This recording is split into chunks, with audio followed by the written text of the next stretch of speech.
Oh, um, I apologize for not making any of these 5 minute breakfast videos in a while.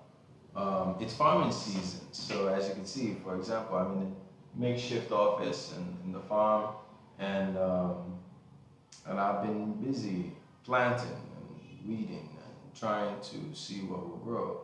Um, but that's no excuse. So I decided, okay, I'm just going to start making my videos in the farm office.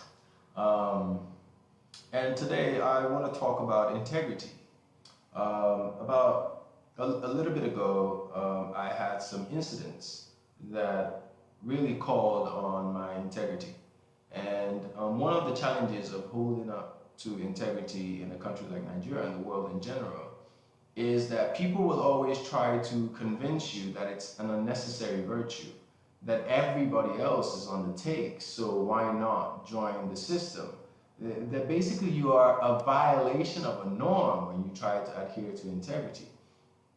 And for those of us who try to be good guys, I think that the major challenge is that this idea that good guys finish last, and I think it's a false idea.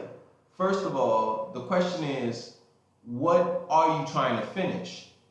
If you are truly a good guy, then you are trying to change the narrative. You are trying to instigate a better society. You are trying to redefine things that have been previously defined in a certain way. Naturally, you're not going to be able to finish fast because everything in the system, everything in the status quo resists change. Unlike the guys who want to take the easy road, the road frequently traveled. Well, the road is already graded. It has coal tar on it, cars go by, traffic lights, everything. That road is, we know how to get there. That road is already set. If you're going to try to sell Samsung phones, there's already a way you can do that. But if all of a sudden you want to sell an offbeat brand from nowhere, you have to get a marketing niche. You have to start to rethink. So when you say, I want a better Nigeria, when you say, I want a better society in whatever country you're in, naturally you are looking for a new marketing. You are looking for a new way of presenting something that is also in itself new, and naturally you meet resistance from even good people because they say, okay, well, this is something we're conditioned to and it's functioning. Well, integrity and vision go hand in hand. You can't negotiate vision. Vision is someone has sat down or has been sleeping or has been walking and gets a view of how things should be, how they should be. Now, what can you negotiate how things should be into?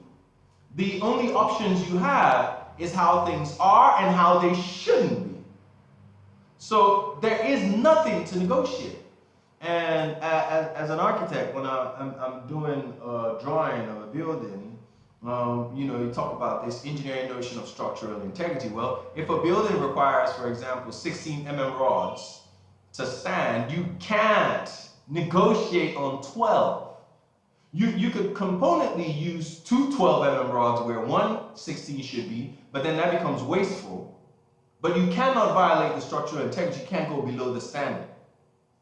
Visions are like that. A standard is set, and it requires integrity to understand you can't negotiate. In a country like Nigeria, and all over the world, people try to get you to compromise and negotiate on the ideal. The ideal has no negotiation because the ideal is how would I call it? It's a finite infinite. It's specific. It's a singular notion. If A is A, I mean, there are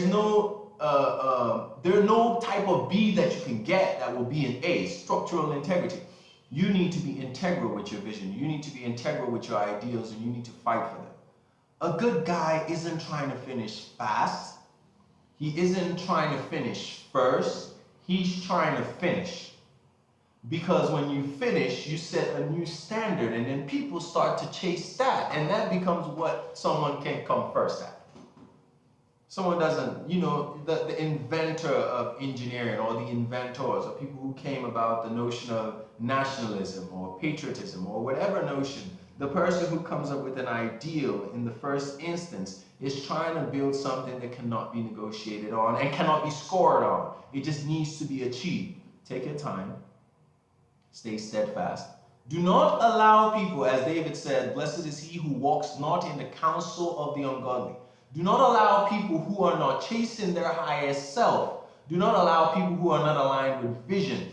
Do not allow people who are not integral to advise you, comment on, perpetuate a need for you to return to status quo when you are moving towards ideals. Stay on your road, the road less traveled. Very few people want to get on it. But when they see the achievements of the few who do get on it, they criticize, they caricature, they try to limit, but ultimately inside of themselves, they praise. Good guys finish with praise, but they need integrity if they are to finish. Because once you begin to compromise, you will continue to compromise. And likely you will end up with a vision that looks something like the world is already. Thank you very much for watching my 5-minute breakfast. Please subscribe to the channel, and I will try to keep making these videos. Thank you. God bless you.